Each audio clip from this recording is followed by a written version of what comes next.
Palavra da Verdade, com Hernandes Dias Lopes.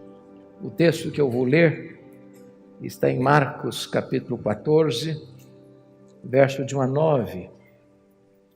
Eu peço que vocês abram comigo a Bíblia para acompanharem essa leitura. Terminada a leitura, não feche sua Bíblia, por favor. Eu preciso que você acompanhe comigo a exposição desse texto. Marcos capítulo 14, de 1 a 9. O texto diz assim: Dali a 2 dias era Páscoa e a festa dos pães asmos.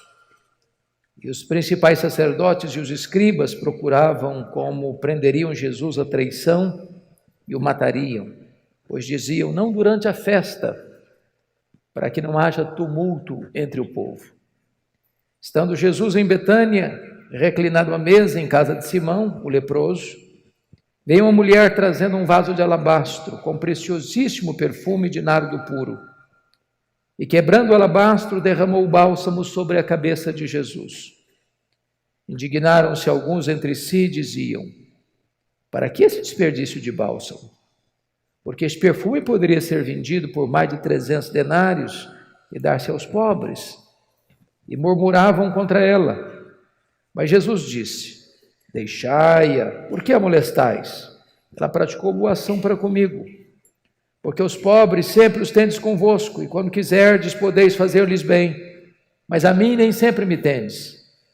Ela fez o que pôde, antecipou-se a ungir-me para a sepultura. Em verdade vos digo, onde for pregado em todo o mundo o evangelho, será também contado o que ela fez, para a memória sua. Amém. O contexto desta passagem está meridianamente claro. Trata-se de 2 dias antes da Páscoa. E a Páscoa era a maior festa de Israel. Registrava o momento histórico da saída do Egito, depois de uma amarga e longa escravidão. A Páscoa era a alegria dos judeus e o terror dos romanos. Isso porque na Páscoa a população de Jerusalém quintuplicava e os romanos tinham medo de rebelião. Tanto é fato que nesse período da Páscoa toda a estrutura do governo de Pôncio Pilatos se transferia de Cesareia para Jerusalém. Até mesmo Herodes, tetrarca da Galileia, mudava sua residência oficial para Jerusalém. E diz a Bíblia que 2 dias antes da festa,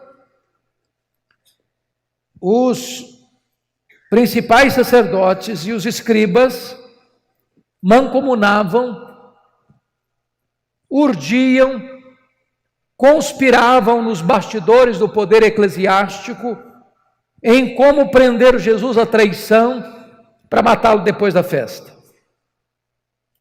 Mas o que é curioso é que Mateus, capítulo 26, registrando este mesmo episódio, diz que foi Jesus quem disse para os seus discípulos, 2 dias antes da Páscoa, que ele seria traído, que ele seria entregue nas mãos das autoridades para ser crucificado, para ser morto. Em outras palavras, quando os homens pensam que eles estão no controle, eles estão apenas cumprindo uma agenda que Deus já estabeleceu. Quem está no controle e tem as rédeas da história em suas mãos, não é o homem, é Deus.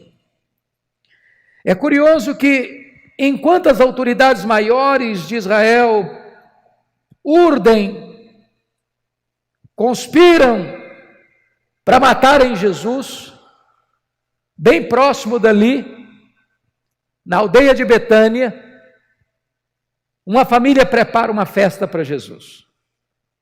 Jesus desperta esses sentimentos tão adversos, amado por uns, odiado por outros, adorado por uns, rechaçado por outros. Mas o curioso é que esta festa em Betânia acontece na casa de um homem chamado Simão, o leproso. Quem é esse Simão? Não sabemos. se é o pai de Marta, Maria e Lázaro, se é o marido de Marta, se é um amigo da família, não sabemos. O que sabemos é que Marta está servindo nesse jantar, que Lázaro, recém-ressuscitado, está à mesa com Jesus. Mas nos chama a atenção o fato de ele ser chamado de Simão, e vem logo um epíteto, um adjetivo, o leproso. A pergunta é: esse homem ainda era leproso? E a resposta óbvia é: claro que não. Se o fosse, não poderia receber ninguém em sua casa, nem mesmo estar em casa. Mas se ele não era mais leproso, por que o evangelista registra assim, Simão o leproso, e não Simão o ex-leproso? Para alertar-nos de um perigo existente ainda hoje, o perigo de rotular as pessoas, o perigo de carimbar gente, o perigo de impor uma tatuagem existencial na alma de alguém, porque rótulos ficam, mesmo quando eles não são mais oportunos. Quem estava doente foi curado, quem estava cativo foi liberto, mas o rótulo fica. Por isso, não rotule pessoas. É curioso que nesse jantar quem se destaca é uma mulher. Esse texto está registrado em Mateus 26, em Marcos 14, em Lucas 22, em João 12. Nos 3 evangelhos sinóticos, essa mulher é incógnita, nós não sabemos o nome dela. Porém, em João 12, essa mulher tem nome. Essa mulher é Maria, irmã de Marta e Lázaro. Talvez uma das personagens mais extraordinárias de todo o relato bíblico, porque esta mulher aparece apenas 3 vezes nos evangelhos, e as 3 vezes que ela aparece, ela está aos pés do Senhor Jesus. A primeira vez, em Lucas 10, ela está aos pés do Senhor Jesus para aprender, o que incomoda Marta, que chega a dizer: Senhor, não vais falar com a minha irmã para se mover, para se mexer, para me ajudar? E Jesus responde: Marta, Marta, estás ansiosa e preocupada com tantas coisas, uma coisa só é necessária. Maria escolheu a boa parte e esta não lhe será tirada. O melhor lugar para você estar é aos pés do Senhor Jesus para aprender dele. Ele não é um alfaiate do efêmero, ele é um escultor do eterno.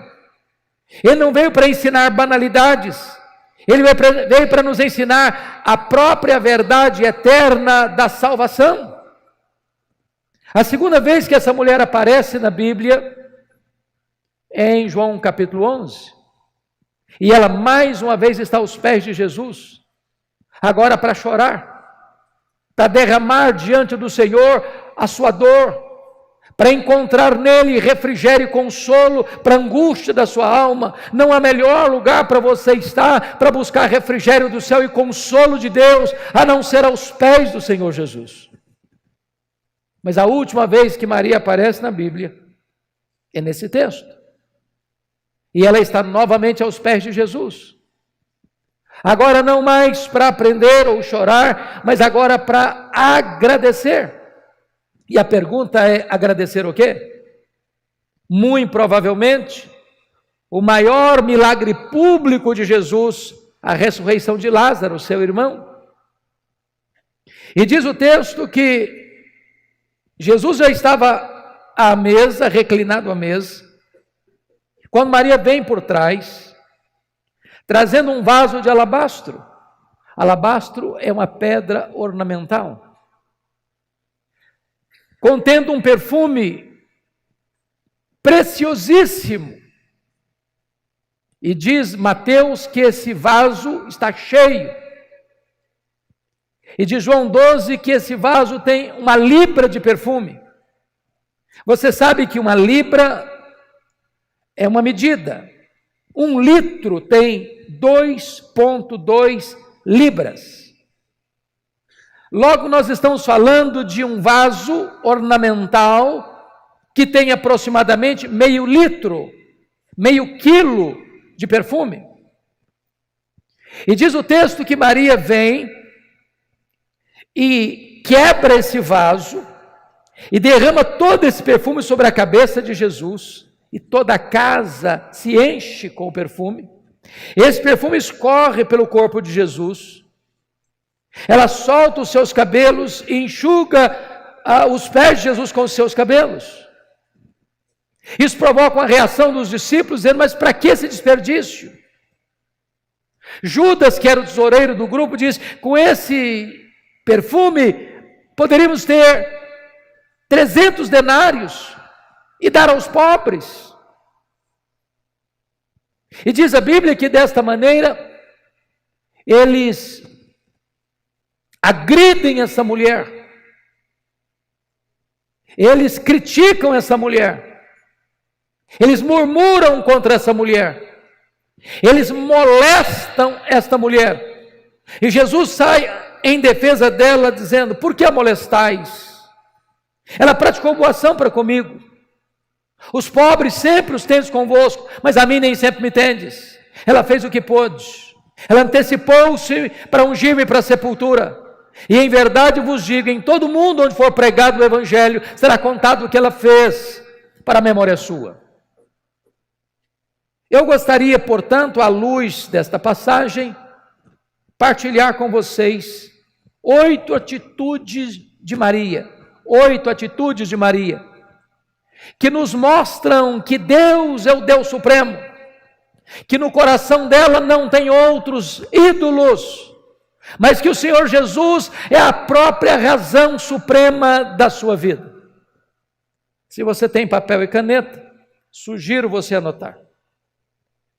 Isso porque já aprendi que o papel mais amarelo e a tinta mais fraca é mais fiel do que a memória mais prodigiosa. Então vamos observar esses 8 princípios que Maria nos ensina.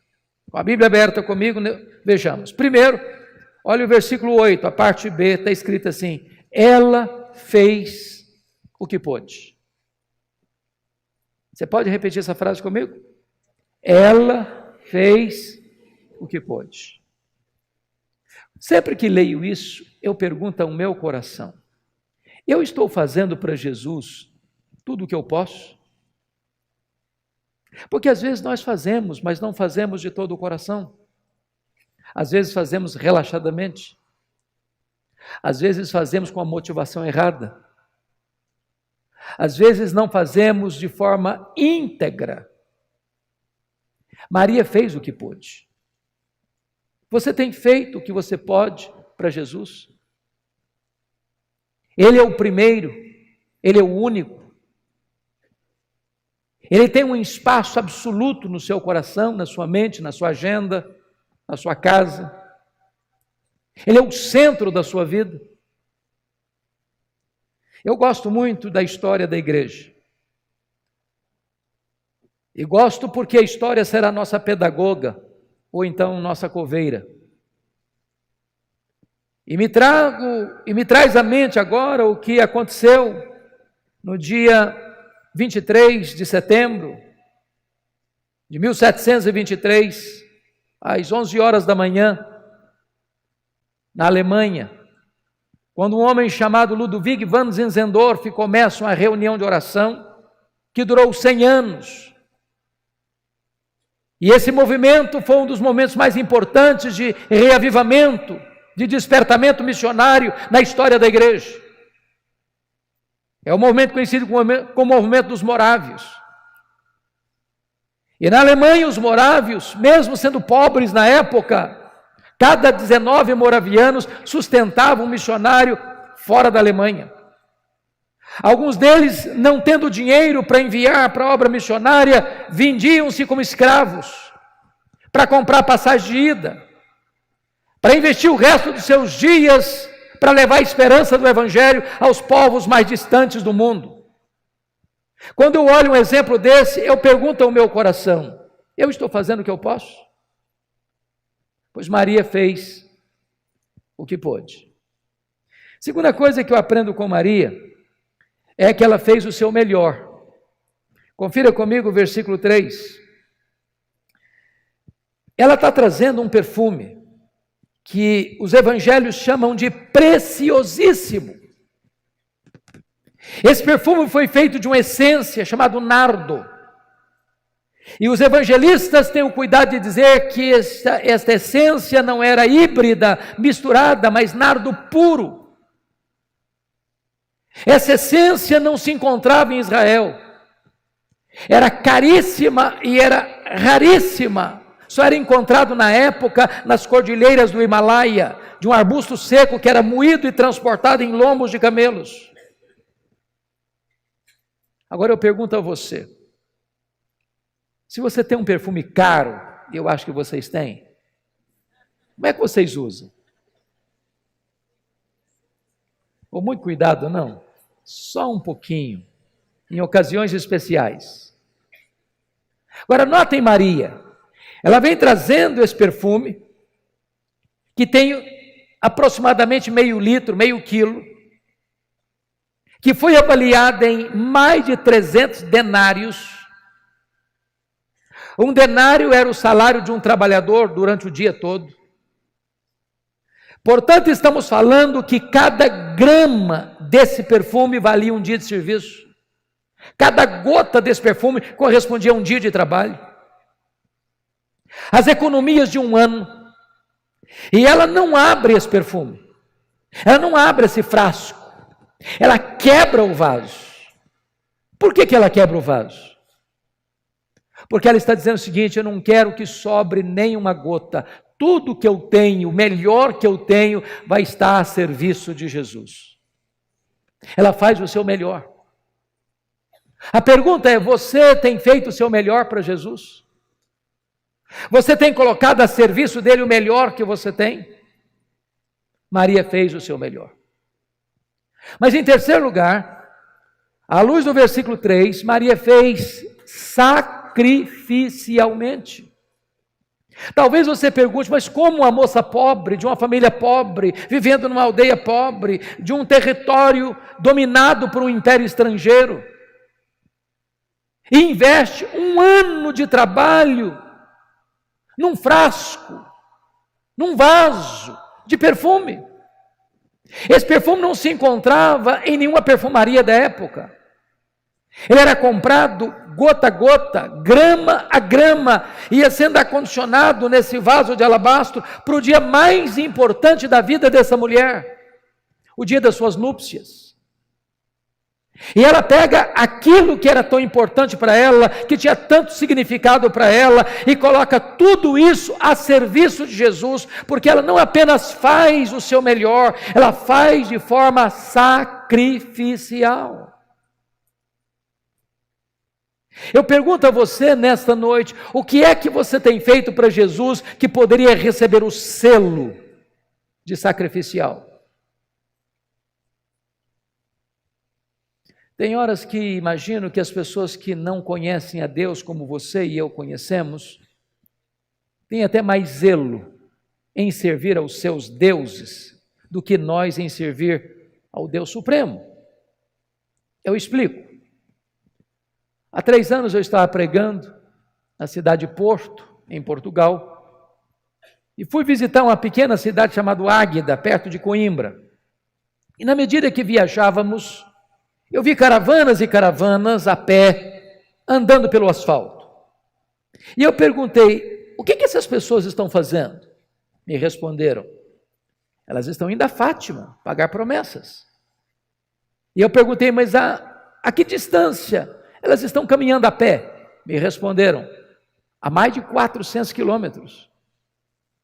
E na hora me veio ao coração, quantos de nós, tendo a igreja na cidade onde moramos, às vezes no bairro onde moramos, às vezes na rua onde moramos, tendo carro, tendo ônibus, tendo táxi, tendo Uber, tendo todo o transporte suficiente para nos locomovermos, nos recolhemos de forma covarde, negligente, porque está frio, ou porque está calor demais, ou porque está chovendo, ou porque tem uma outra agenda mais importante.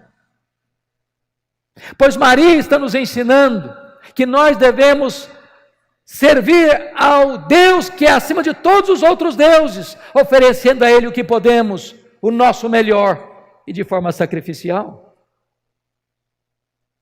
Quarto lugar, Maria fez, apesar das críticas. Confira comigo os versos 4 a 6, que Maria enfrenta 3 críticas. E eu sou pastor há 36 anos e nunca vi alguém fazendo algo relevante para o reino de Deus sem enfrentar críticas. Quem tem medo de críticas não serve a Deus. Quem tem medo de críticas está mais interessado no aplauso dos homens do que na aprovação dos céus. Notem comigo que a primeira coisa que ela enfrenta está no versículo 4, indignaram-se alguns entre si e diziam, para que esse desperdício de bálsamo? Indignação é raiva. Mas quem está indignado com Maria? Quem são esses alguns aqui? São os discípulos.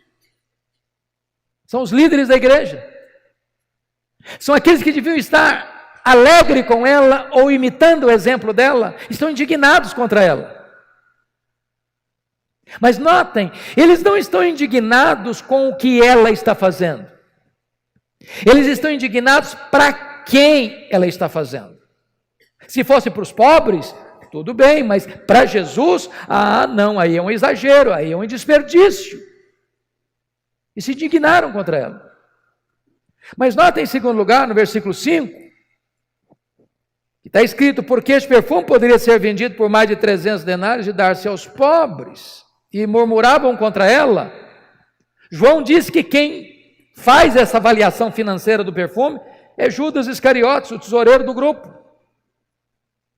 Talvez o comentário entre eles fosse assim, bom, com essa grana toda, dava para dar muita bolsa à família. Dá para comprar muita cesta básica. Só que Judas era ladrão, era um falso filantropo. Ele ficou tão irritado com a atitude de Maria que ele sai dessa casa aqui, para entregar Jesus e vender Jesus ao sumo sacerdote. E diz o texto que murmuraram contra ela. Eu sei que hoje vocês são mulheres muito espirituais e que esse negócio de murmuração já não existe mais entre vocês. Mas eles não murmuraram só não, murmuraram contra ela. Terceiro lugar, terceira crítica, olha o versículo 6. Mas Jesus disse, deixai-a, por que a molestais? Ela praticou boa ação para comigo. Primeiro, indignação. Segundo, murmuração. Terceiro, molestação. Ô, gente, molestar hoje é crime, dá cadeia. Maria está sendo molestada. Não fora Jesus sair em sua defesa, e ela teria sido engolido viva por aqueles que eram os líderes da igreja.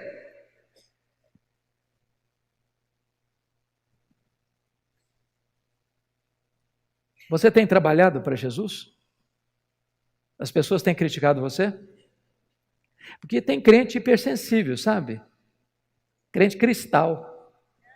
Qualquer coisinha se melindra. Bom, eu estava querendo fazer isso e aquilo na igreja, mas também estão me criticando, não faço mais nada. Preste bem atenção nisso. Maria fez, apesar das críticas. As pessoas estão criticando você? Continue fazendo a obra de Deus.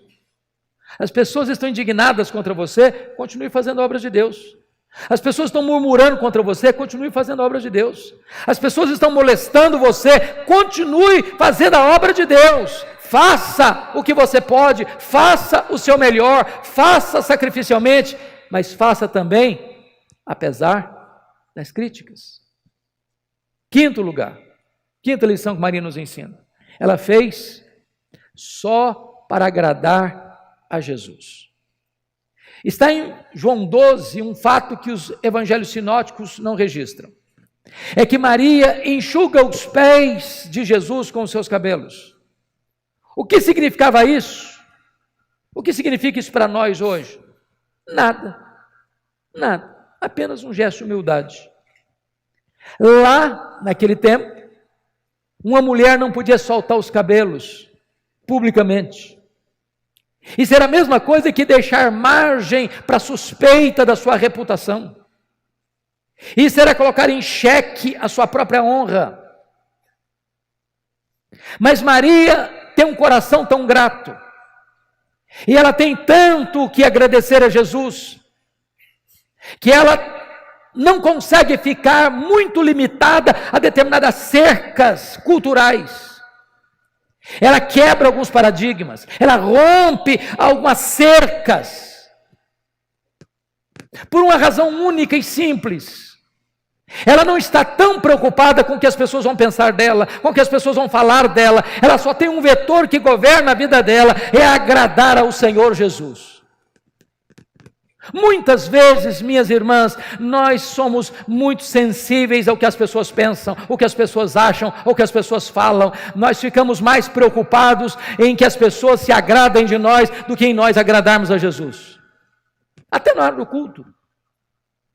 Você quer voluntária ou espontaneamente demonstrar seu gesto de adoração ou louvor, talvez levantando a mão, mas falei, bom, se eu levantar a mão aqui, outra pessoa ficar do meu lado, vai me olhar, vai achar que eu sou exagerado, vai achar que eu sou um piegas, vai achar que eu sou um descontrolado emocionalmente. Se você chora, as pessoas acham que você é um piegas. Se você não chora, você é durão demais, e você fica mais preocupado com o que as pessoas pensam do que em agradar a Jesus. Eu não estou dizendo que você e eu temos direito ou liberdade de desagradar as pessoas. O que eu estou lhe dizendo é que o vetor que deve governar a nossa vida é agradar unicamente ao Senhor Jesus. Que os homens se desagradem de nós, desde que nós agrademos a Jesus. Sexto princípio. Maria fez o que pôde. Maria fez seu melhor. Maria fez sacrificialmente. Maria fez, apesar das críticas, Maria fez só para agradar a Jesus. Mas em sexto lugar, Maria fez a pessoa certa. Confira comigo, versículos 6 e 7. Mas Jesus disse, deixai-a, por que a molestais? Ela praticou boa ação para comigo, porque os pobres sempre os tendes convosco, e quando quiserdes podeis fazer-lhes bem, mas a mim nem sempre me tendes. Eu pergunto a vocês, será que Jesus está dizendo aqui que os pobres não são importantes? Que a causa dos pobres não é urgente? Que nós podemos deixar a assistência aos necessitados para depois? É isso que Jesus está ensinando? E a resposta é um sonoro não. Porém, é necessário entender que Jesus precisa vir primeiro. É necessário entender que Jesus tem a primazia. É necessário entender que ninguém é salvo porque ajuda os pobres. Ninguém vai para o céu porque dá cesta básica. Ninguém vai para o céu porque dá esmola. Ninguém vai para o céu porque enche a panela do faminto. Ajudar os necessitados não é a causa da salvação. Ajudar os necessitados é consequência da salvação. É resultado da salvação. Você não ajuda os pobres para ser salvo. Você ajuda os pobres porque você foi alcançado pela salvação gratuita mediante a fé em Cristo Jesus. Se nós não entendermos isso, meus irmãos, nós vamos anular a graça e substituir a cruz pelas boas obras. Uma igreja salva é uma igreja generosa. Alguém que alcançou o perdão livre pela graça é alguém que tem o coração aberto, as mãos abertas, o bolso aberto e pronto para ajudar os necessitados. Mas é muito importante entender, Jesus vem primeiro. Ela fez a pessoa certa. Sétimo lugar, Maria fez no tempo certo. Confira comigo o versículo 8, a parte B. Ela antecipou-se a ungir-me para a sepultura. É necessário entender bem esse ponto aqui.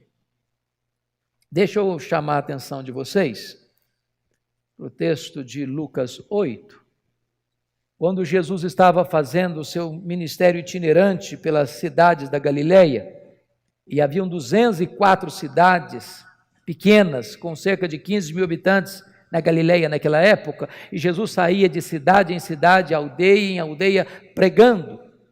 E a Bíblia fala que algumas mulheres, e cita 3 pelo nome, e muitas outras, e eu não sei quantos são muitas outras, iam com Jesus, assistindo-o com seus bens. Agora pensem comigo. Se Jesus sair de cidade em cidade, de aldeia em aldeia,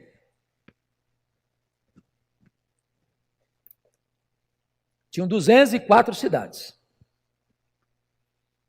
Se era Jesus e os 12 apóstolos, são 13 pessoas. Se estão 3 mulheres citadas pelo nome, 13 com 3, 16. Mas muitas outras, eu não sei quantas são muitas outras. Talvez 30, 40, não sei. Mas vamos imaginar um grupo de 40 pessoas. Naquela época não tinha hotel. Naquela época não tinha restaurante, como temos hoje. A logística disso, para dormir, para comer, para vestir. Essas mulheres iam bancando o ministério de Jesus. As mulheres sempre foram mais ativas e mais generosas. E elas estão lá servindo a Jesus e assistindo a Jesus com seus bens. E é nessas viagens que Jesus deixa claro que ele precisa ir para Jerusalém para ser crucificado, para ressuscitar ao terceiro dia. E quando Jesus vai para Jerusalém, essas mulheres, não outras, essas mulheres sobem com Jesus.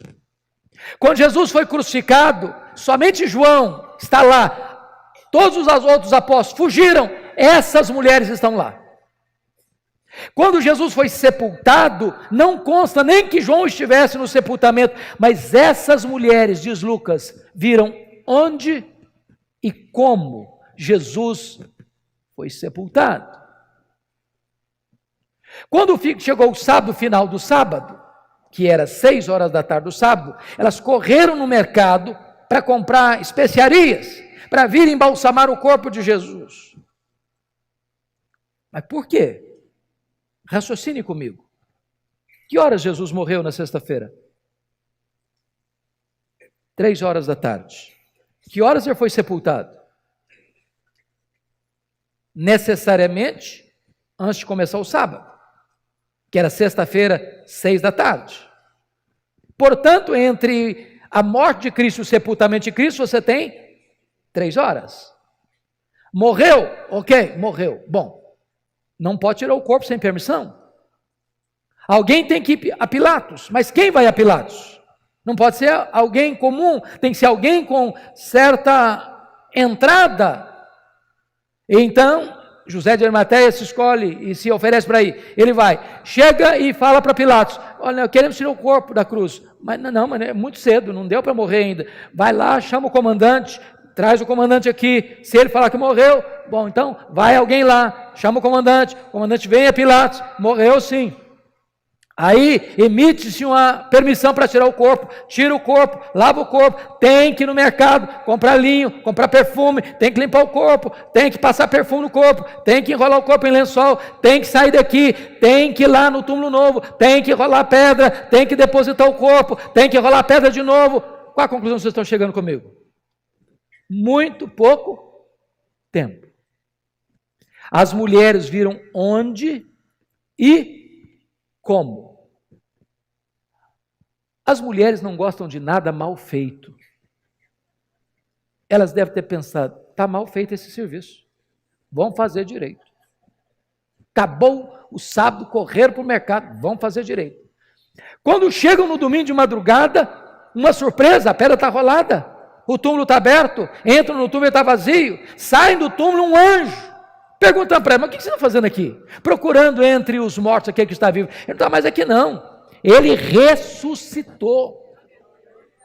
Sabe o que eu estou falando para essas mulheres? Vocês fizeram tanta coisa por ele, mas uma coisa vocês não fizeram: vocês não anteciparam a unção dele para a sepultura. Agora ele não precisa mais não, agora é tarde. Sabe qual a lição que eu aprendo aqui? Há determinadas coisas na vida que ou você faz hoje ou você nunca mais vai fazer amanhã. Você tem que falar para o seu marido: eu te amo, fale hoje. Você tem que pegar seus filhos no colo e dizer que eles são importantes, faça isso hoje. Você tem que dar um telefonema para alguém, encorajando essa pessoa, faça isso hoje. Você tem que enfiar a mão no bolso e dar uma oferta para alguém que está precisando de ajuda, faça isso hoje. Você tem que dizer para o seu pai, para a sua mãe, que eles são importantes na sua vida, faça isso hoje, amanhã pode ser tarde. Uma das coisas que mais machucam ao meu coração, dentro da cultura brasileira, são os nossos funerais, por duas razões. Primeiro, eu nunca vi ninguém receber tanto elogio como defunto. Nunca vi. Olha bem, a pessoa está lá deitada, inerte, olha uma rasgação de seda em cima do caixão que não tem fim mais. Quando o jornalista Ricardo Boechat morreu recentemente, a televisão brasileira passou o dia inteiro fazendo elogio a ele. A pergunta é se ele escutou alguns desses elogios em vida. Se você tem que elogiar alguém, elogie em vida.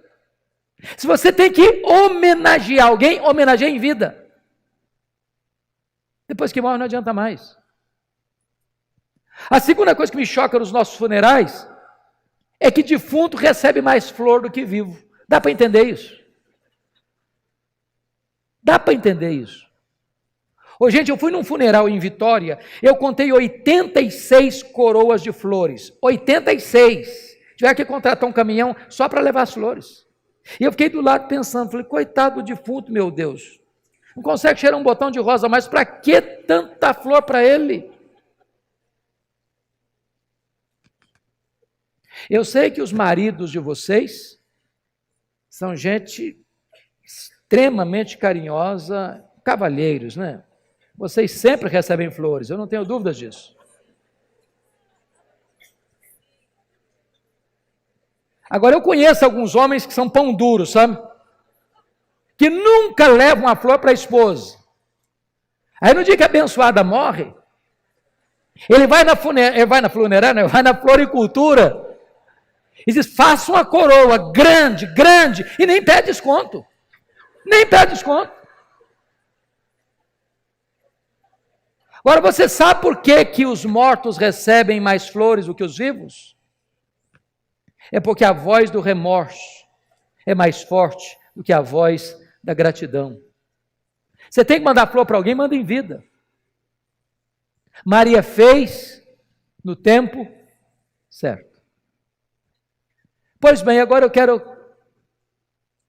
olhar o último princípio, a última coisa que Maria nos ensina. Vamos recordar os 7 primeiros? Primeiro, ela fez o que pôde.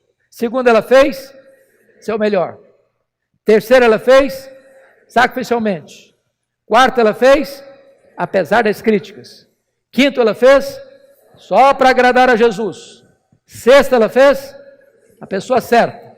Sétimo, ela fez no tempo certo. Oitavo e último lugar, ela fez com reflexos para a eternidade. Olha o versículo 9 comigo.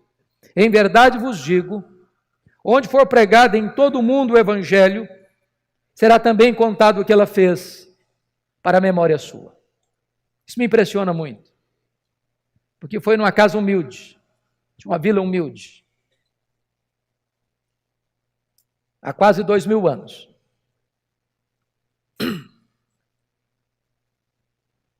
Que esta mulher praticou esse ato. E o que ela fez tem sido contado desde dos eirados da história, trombeteado nos ouvidos do mundo. E a profecia de Jesus, feita naquela humilde casa, naquela noite talvez, está se cumprindo mais uma vez hoje, 29 de março de 2019, neste hotel, em Água de Lindóia, São Paulo, Brasil. A grande pergunta é o que é que você e eu estamos fazendo que vai influenciar as futuras gerações. Vivemos numa sociedade egoísta, narcisista, que faz do seu prazer e do seu luxo e do seu conforto seus ídolos. Vivemos para nós mesmos, desfrutando todas as delícias e taças dos prazeres para o nosso próprio deleite. Vivemos apenas para nós.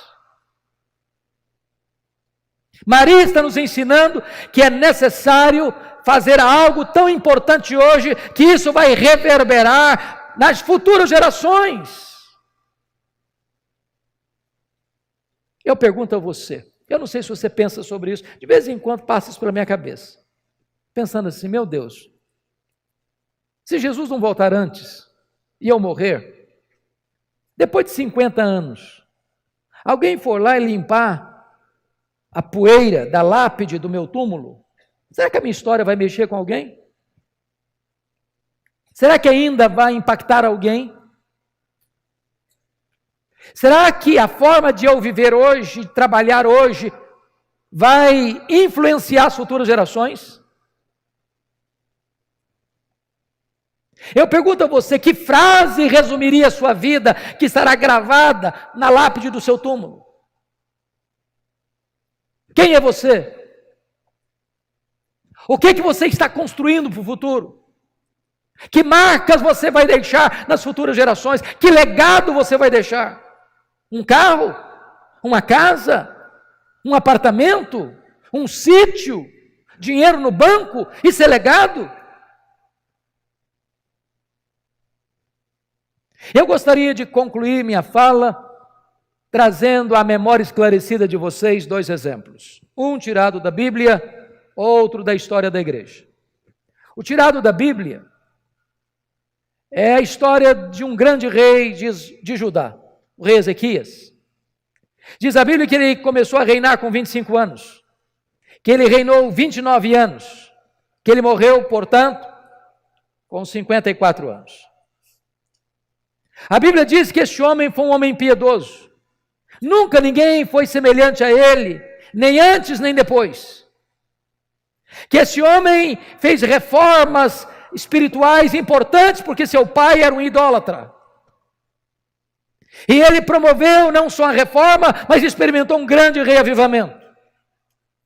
Quando este homem estava com 39 anos de idade, no auge do seu governo, no auge da sua capacidade, no auge do seu vigor, ele enfrenta 2 graves problemas. Primeiro, o maior e mais poderoso império da época, o Império Assírio, cercou Jerusalém. E mandou um recado abusado para ele: renda-se, porque ninguém pode me resistir, nenhum Deus pode livrar você das minhas mãos.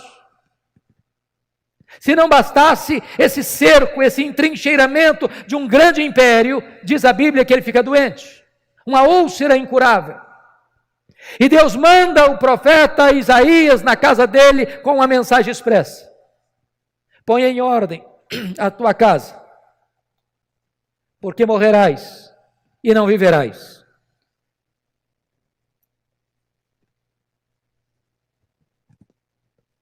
Todo o poder, todo o dinheiro, toda a fama de Ezequias não pôde trazer para ele esperança. Só restou para ele uma parede, para a parede ele se voltou, e diz a Bíblia que ele chorou abundantemente, que ele orou fervorosamente e que Deus respondeu rapidamente. O profeta não tinha saído da cidade ainda, quando Deus vai lá e fala para Ezequias que eu ouvi a oração dele, que eu vi as lágrimas dele e que eu vou curá-lo e eu vou libertá-lo do poder da Síria, e no 3º dia ele vai estar na minha casa. Quando o profeta chegou, Ezequias perguntou: mas que evidências eu tenho de que Deus respondeu minha oração? E o profeta pergunta: o que você quer? Que a sombra do relógio de Acais adiante 10 graus ou retroceda 10 graus? O rei pensou: bom, já que Deus vai fazer um milagre, eu quero o maior. Eu sempre vejo relógio andando para frente, eu nunca vi relógio dando marcha ré. Então que retroceda 10 graus. E Deus interferiu na estrutura do universo para atender a oração do rei Ezequias. Um grande milagre. Sabe o que aconteceu?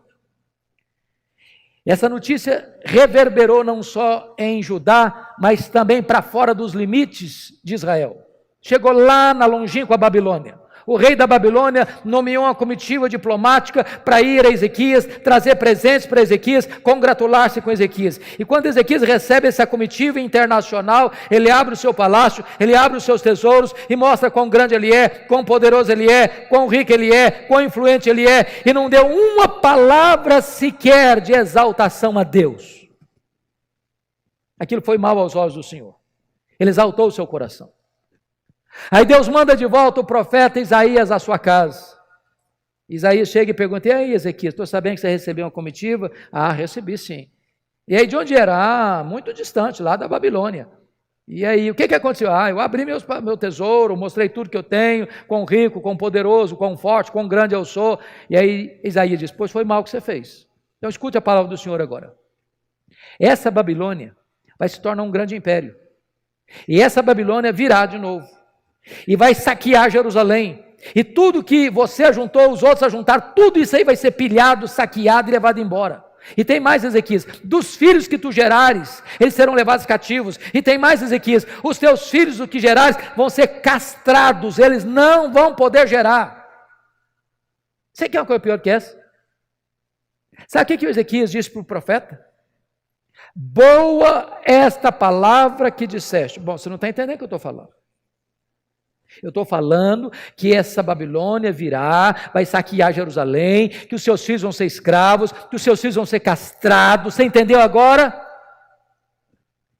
O rei diz: boa essa palavra. Você está ficando louco, homem?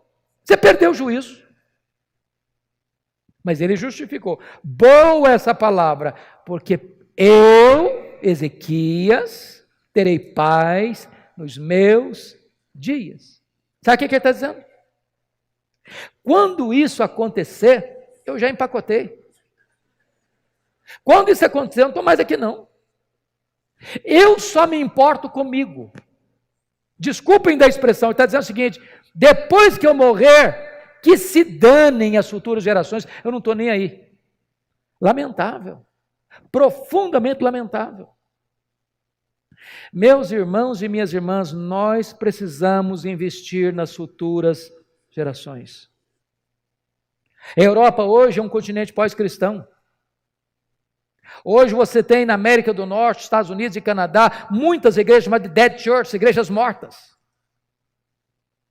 Hoje você tem no Brasil mega templos, mas não tem evangelho. Hoje você tem igrejas no Brasil que já bandearam para o liberalismo e assinaram seu atestado de óbito. Hoje você tem igrejas ortodoxas no Brasil, mas estão áridas como um deserto, secas como um poste. Ortodoxia ossificada e morta, sem o poder e a unção do Espírito Santo de Deus. Muitos filhos de crentes desviados. Os desigrejados hoje crescem. Muita gente está na igreja, mas o coração está no mundo. Porque muitas vezes nós não estamos influenciando as futuras gerações. Mas eu vou lhes dar um segundo exemplo da história. Missionário inglês David Livingstone foi para a África, fazer a obra de Deus na África. E viveu lá, e trabalhou lá, adoeceu lá, morreu lá. Quando ele morreu, os ingleses foram buscar o corpo dele para sepultá-lo na Inglaterra. Os africanos disseram: vocês podem levar o corpo dele, mas o coração dele vocês não vão levar não. Ele amou a África e o coração dele vai ser enterrado na África. Sabe o que fizeram? Abriram o peito dele, arrancaram o coração dele e enterraram o coração dele na África. Levaram o corpo de David Livingstone e sepultaram-no na abadia de Westminster, onde estão sepultados os reis e os nobres da Inglaterra. O túmulo mais visitado na abadia de Westminster não é o túmulo dos reis e dos nobres, mas o túmulo de David Livingstone. Quando você vai a Malawi, lá tem uma catedral de chão batida e tem uma placa de bronze com os seguintes dizeres: para a glória de Deus e em memória de David Livingstone. Quando você vai à abadia de Westminster, tem uma plaquinha lá com os seguintes dizeres: para a glória de Deus e em memória de David Livingstone. A grande pergunta que eu faço agora é esta: depois que nós partirmos, qual vai ser o impacto da nossa vida nas futuras gerações? Que Deus nos ajude a viver para a glória de Deus, a exaltar o único Deus vivo e verdadeiro, o Deus supremo, acima de todos os outros deuses. E para que as futuras gerações saibam que nós andamos com Deus, que nós servimos a Deus e que Ele foi sempre a razão da nossa vida. Que Deus nos ajude a imitar esta mulher que viveu aos pés de Jesus para aprender, para chorar e para agradecer, fazendo o que pôde, fazendo o seu melhor, fazendo sacrificialmente, fazendo apesar das críticas, fazendo só para agradar a Jesus, fazendo a pessoa certa, fazendo no tempo certo, fazendo com reflexos para a eternidade. A Ele a honra, a Ele a glória, a Ele o louvor agora e pelos séculos eternos. Amém.